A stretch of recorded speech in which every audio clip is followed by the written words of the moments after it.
성경 말씀 봉독하겠습니다. 마태복음 8장 14절부터 22절 말씀입니다. 마태복음 8장 14절부터 22절까지 말씀을 제가 봉독하겠습니다.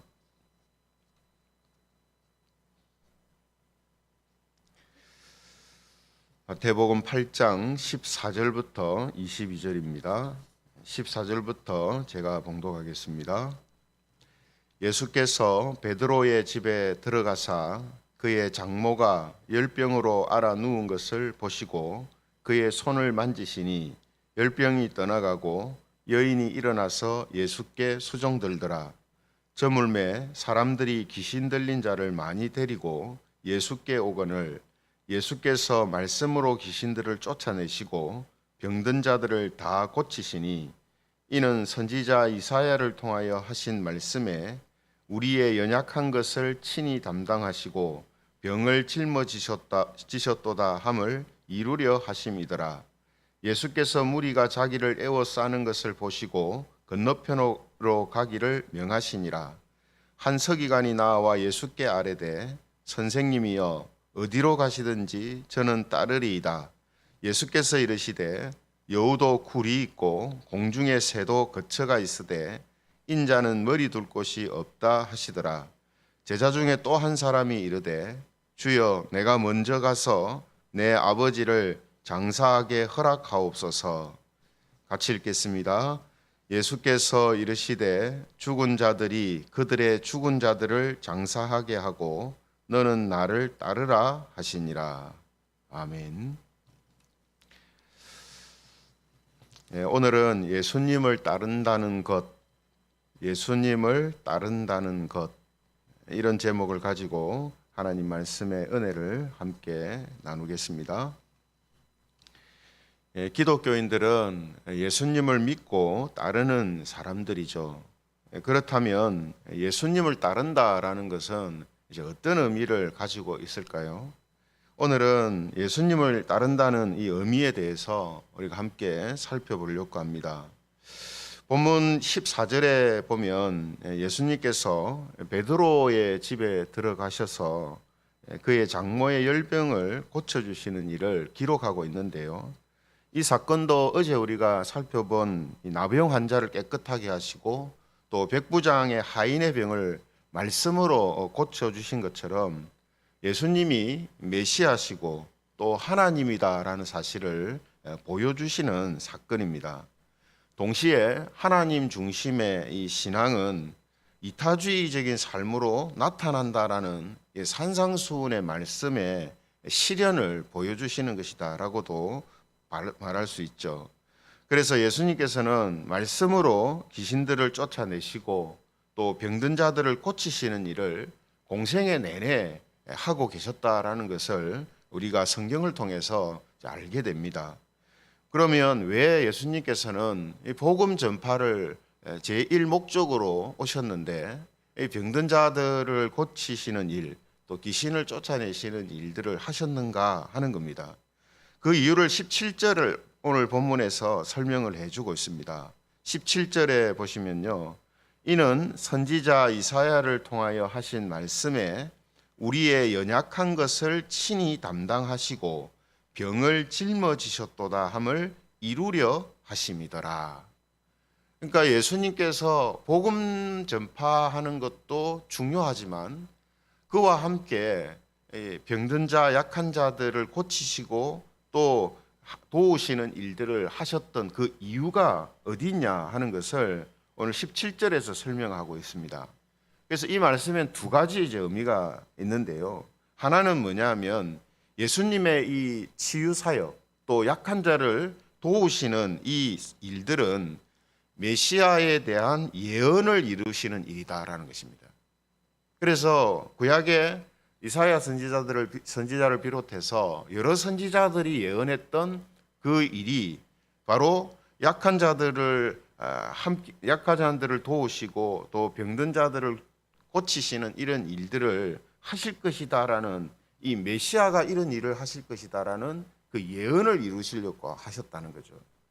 또 하나의 의미가 뭐냐면 예수님의 사역은 이 말씀처럼 단순히 예언이기 때문에 예언을 이루려고 하시는 것만 있는 게 아니고 말 그대로 사람들의 연약한 것을 담당하시고 짊어지시기 위하여서 하시는 일이었다라는 것입니다.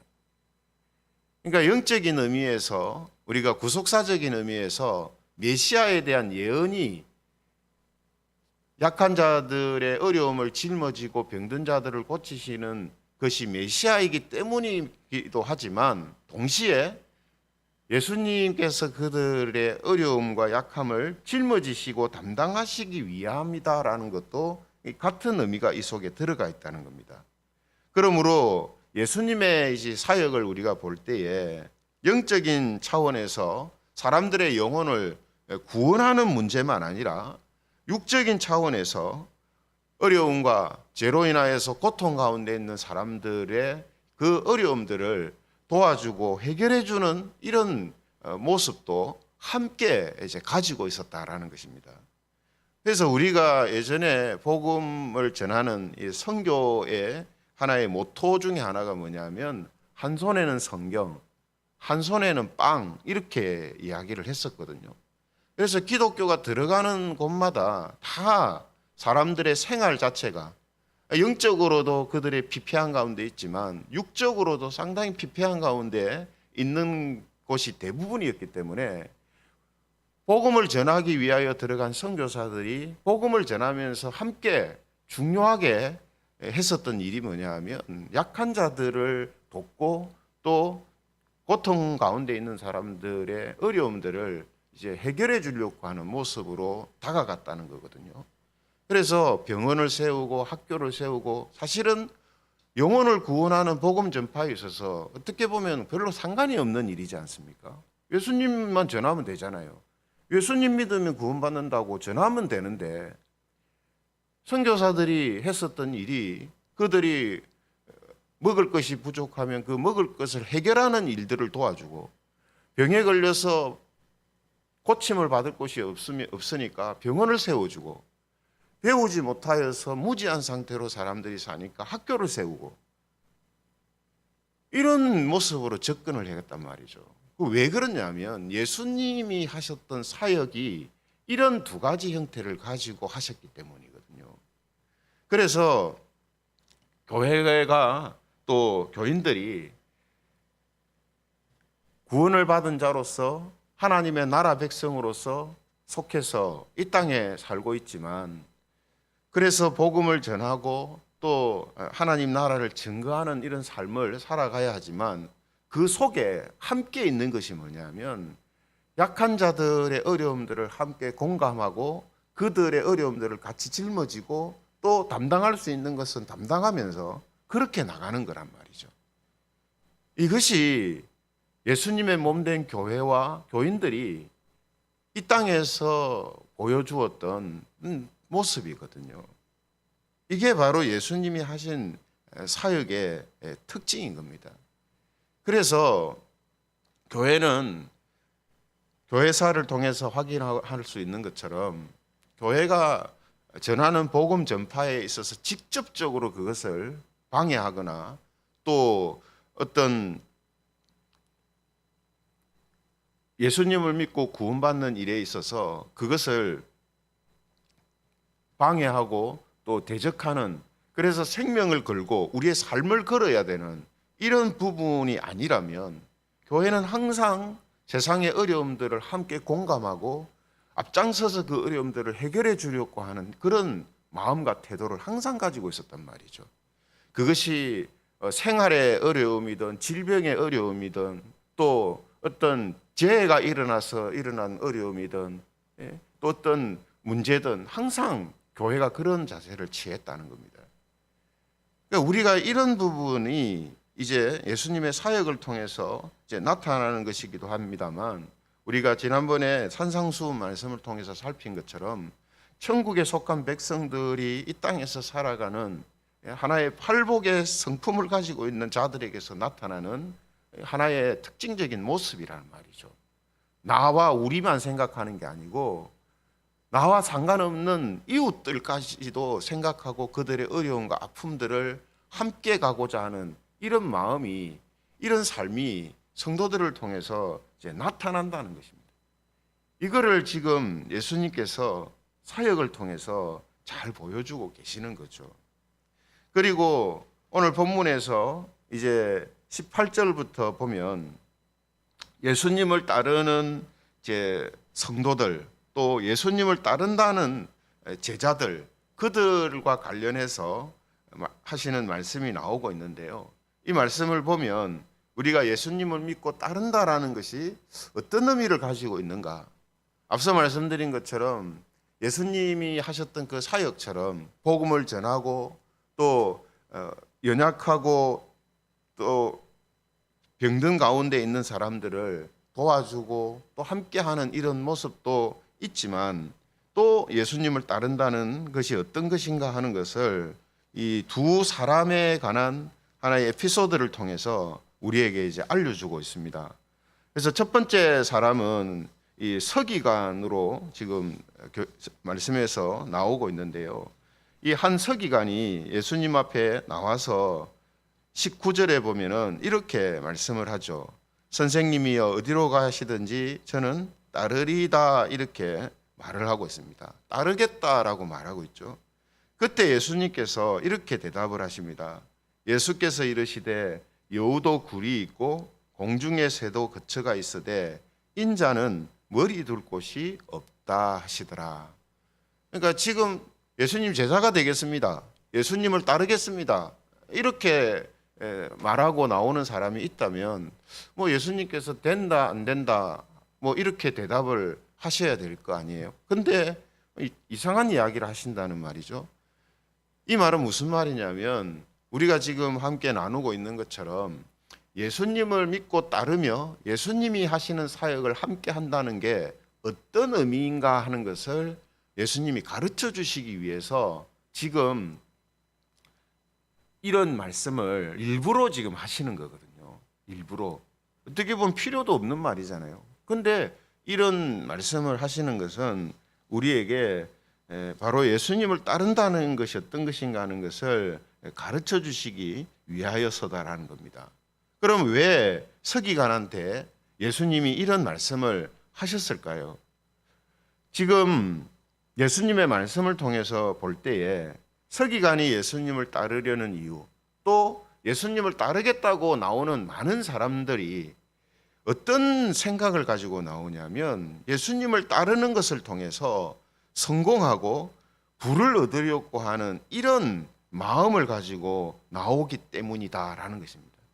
실제로 예수님의 12 제자들 중에 대부분이 예수님을 통해서 성공하려고 하는 야망을 갖고 예수님을 따랐거든요, 처음에. 근데 예수님의 12 제자뿐만 아니라 다른 예수님을 따르겠다라고 하는 많은 사람들이 이런 생각을 가지고 예수님을 따른다라고, 따르겠다라고 한다는 겁니다. 그래서 예수님은 오늘 이 말씀을 통해서 뭐라고 하셨다고요? 나는 머리 둘 곳이 아무 데도 없고 거처둘 곳이 거처가 없다. 이 말은 사람들의 삶이라는 것은 항상 자기의 어떤 거처를 마련하고 또 거처를 더 크게 하고 많게 하고 하는 목적으로 산단 말이죠. 그렇잖아요, 그죠? 그러나 예수님은 그런 목적으로 지금 사역을 하는 것이 아니기 때문에 나를 따르는다라는 것은 그런 것을 얻기 위하여서 따르는 게 아니다라는 것을 지금 말씀해 주고 있는 것입니다. 그러므로 우리가 예수님을 믿고 따른다라고 했을 때 우리가 어떤 생각을 먼저 가져야 되냐면 세상적인 의미에서 출세나 성공을 하고 부와 명예를 얻기 위한 것이 아니다라는 이 사실을 우리는 잊지 않아야 한다라는 겁니다. 물론 하나님께서 예수님을 따르는 자들을 예수님이 먹이시잖아요, 그죠? 뭐 오병이어를 행하셔서라도 먹이시잖아요. 그러니까 예수님을 따르는 자들에게 하나님이 필요할 때 그들의 어떤 육적인 필요들을 채워주시지만 그것이 목적이 아니란 말이죠. 또 따르는 사람들도 그것이 목적이 되어서 따라서는 안 된다는 겁니다. 그래서 예수님을 믿고 따른다라는 것은 말씀드린 것처럼 출세와 성공을 하고 부와 명예를 누리려고 하는 것이 아니라는 거예요. 이런 것은 하나님께서 부수적으로 주시는 것이지 이런 것 자체가 목적은 아니다라는 이 사실을 우리에게 가르쳐 주고 있는 것입니다. 그리고 두 번째 이제 사람을 우리가 보면 이제 예수님의 역시 또 제자 중에 한 사람인데 이 제자 중에 한 사람이 뭐라고 이야기하냐면 21절에 이렇게 이야기를 하죠. 주여 내가 먼저 가서 내 아버지를 장사하게 허락하옵소서 이렇게 예수님에게 부탁을 합니다. 그때 예수님께서는 이런 대답을 하십니다. 22절에 보시면 예수께서 이르시되 죽은 자들이 그들의 죽은 자들을 장사하게 하고 너는 나를 따르라 하시니라. 그러니까 예수님의 제자는 자기 아버지 장례를 치르고 나서 예수님을 따르겠습니다. 이렇게 이제 말을 하고 있거든요. 그런데 예수님은 장례에 참석하지 말고 예수님을 따르라 이렇게 말씀하셨다는 겁니다. 그래서 이 말씀을 우리가 단순하게 보면 예수님이 아주 매정하시고 또 어떤 이런 윤리 도덕도 없는 그런 분처럼 우리가 보일 수 있는데 지금 마태복음은 왜 이런 말씀을 지금 다루고 있는가 하면 예수님을 따른다라는 것이 무엇인가 하는 것을 우리에게 지금 알려주기 위해서 이 말씀을 지금 기록하고 있는 거거든요.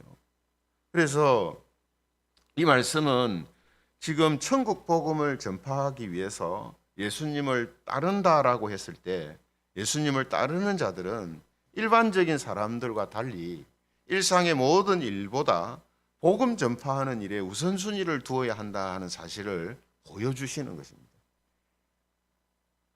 그러니까 지금 예수님은 복음 전파를 위해서 오셨거든요. 가난한 자들의 그 연약함을 담당하시기 오셨단 말이에요. 그러면 그 일에 함께 동참하는 사람들은, 사역자들은 자기 어떤 일상의 일들, 그것이 우선이 되어서 살아가는 삶이어서는 안 된다라는 것을 가르쳐 주시는 겁니다. 실제 예수님이 그렇게 사셨잖아요. 공생에 딱 접어드시니까 가정을 떠나서 하나님께서 지금 맡겨주신 그 사역을 우선적으로 감당하시잖아요. 그래서 예수님의 가족들이 찾아왔을 때도 그 가족들이 찾아온 것을 예로 들어서 사용을 해서 하나님의 이 사역을 감당한다는 것은 또 하나님의 나라의 백성으로 산다는 것은 일반적인 사람들과의 다른 모습으로 살아가는 것이다라는 것을 말씀해 주시거든요. 그래서 우리가 이 두 사람의 케이스를 통해서 알게 되는 것, 그것은 예수님을 따른다는 것은 일반 사람들처럼 세상과 육체의 것을 위해 사는 것이 아니다라는 사실을 우리에게 알려주고 있는 것입니다. 그러니까 일반 사람들과 사는 어떤 방식과 목적이 다르다는 거예요. 그걸 이야기하려고 하시는 겁니다. 세상 사람들이 하는 것처럼 그들이 하고 싶은 거 다 하면서 누릴 거 다 누리면서 그들이 취할 거 다 취하면서 예수님을 믿는 것은 부수적으로 따라가는 그런 삶이 아니라는 겁니다. 그래서 마치 산상수훈에서 가르쳐 주신 것처럼 먼저 그의 나라와 의를 구하는 삶을 살아가는 것처럼 예수님을 믿고 따르는 삶이 우선적으로 나오는 것, 이것이 성도들이 가지고 있어야 할, 예수님을 믿고 따른다는 사람들이 가지고 있어야 할 모습이다라는 것을 우리에게 이제 가르쳐 주고 있는 거죠. 이런 의미에서 우리가 교회에서 예배를 드리고 또 말씀을 보고 기도를 하고 또 내 영광보다 하나님의 영광을 생각하고 하는 이유가 바로 여기에 있는 겁니다. 예수님을 믿고 따른다는 것 자체가 이 세상 사람들이 자기의 어떤 것들을 추구하고 세상이 이야기하는 것들을 따라가는 것하고는 다른 삶이란 말이죠. 그래서 오늘 이런 두 사람의 케이스를 통해서 우리에게 예수님을 따른다라는 것이 바로 이런 것이다라는 것을 우리에게 가르쳐주고 계신 것입니다. 이런 의미에서 빌립보서 3장 7절에서 8절을 보면 사도 바울을 통해 이런 말씀을 우리에게 주십니다. 빌립보서 3장 7절에서 8절을 보면 그러나 무엇이든지 내게 유익하던 것을 내가 그리스도를 위하여 다 해로 여길 뿐더러 또한 모든 것을 해로 여김은 내 주 그리스도 예수를 아는 지식이 가장 고상하기 때문이라. 예수님과 관련해서 충돌하고 예수님과 관련해서 비교되는 것들이 있다면 그것은 다 예수님을 우선순위로 나가는 것이다. 예수님을 우선순위로. 세상의 지식들이 다 많은 고상한 지식들이 있지만 예수님을 아는 지식도 있다 이 말이에요. 우리에게는. 그랬을 때에 예수님을 아는 지식이 세상의 어떤 지식보다 먼저 우선되는 것이고 그것이 가장 고차원적이고 그리고 가장 귀한 것이다. 그렇게 생각하면서 그렇게 믿고 살아가는 것이다. 이 말이거든요. 지식뿐만 아니라 세상에 있는 모든 것들이 그렇다는 겁니다. 세상의 모든 것들이. 이것이 바로 이 땅에서 살아가는 성도들에게서 나타나는 모습이고 예수님이 우리에게 보여주셨던 모습이며 예수님을 믿고 따른다는 사람들에게 나타나는 모습이다라는 것을 오늘 예수님께서 우리에게 가르쳐주고 계신다라는 겁니다. 그러므로 사랑하는 성도 여러분, 우리가 예수님을 믿고 따른다라는 것은 일반 사람들과 똑같은 모습으로 살면서 때때로 하나님의 도우심을 구하며 사는 것이 아니다라는 이 사실을 꼭 기억하시기를 원합니다.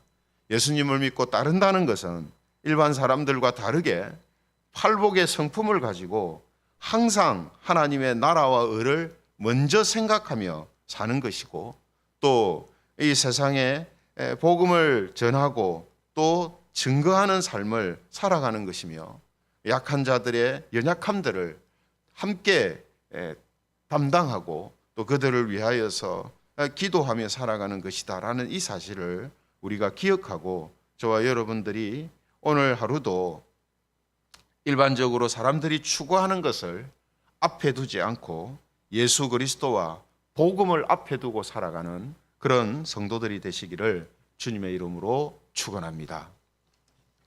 말씀을 생각하시면서 우리 같이 기도드리면서